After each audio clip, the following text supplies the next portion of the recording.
Magandang tanghali, Pilipinas. Live tayo mula sa Pag-asa DOST at narito ang latest sa lagay ng ating panahon.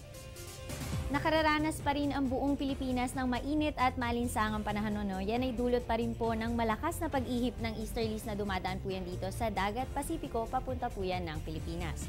Pero huwag kalimutang magdala ng payong kung lalabas ang bahay dahil may isolated cases pa rin tayo ng mga pag-ulan na mararanasan kagaya na lamang kagabi.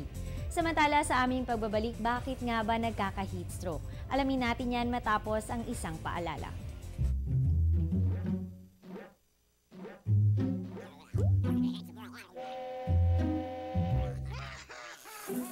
Worried kung nasaan ang package mo? Sa Air 21, worry-free! May real-time SMS updates kaya alam mong status ng padala mo every step of the way. Why worry? Pwede namang worry-free. Sa Air 21, sagot ko, padala mo.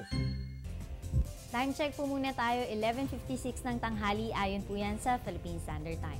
Mga kababayan, dahil patuloy ang pagtaas ng temperatura sa bansa ay mas malaki ang tsansa na magkaroon tayo ng mga karamdamang related sa panahon ng tag-init.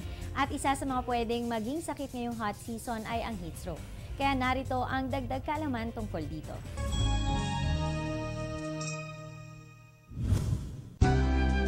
Ang heat stroke ay isa sa mga pinakamalalang problema sa puso maliban sa heart cramps at heart exhaustion.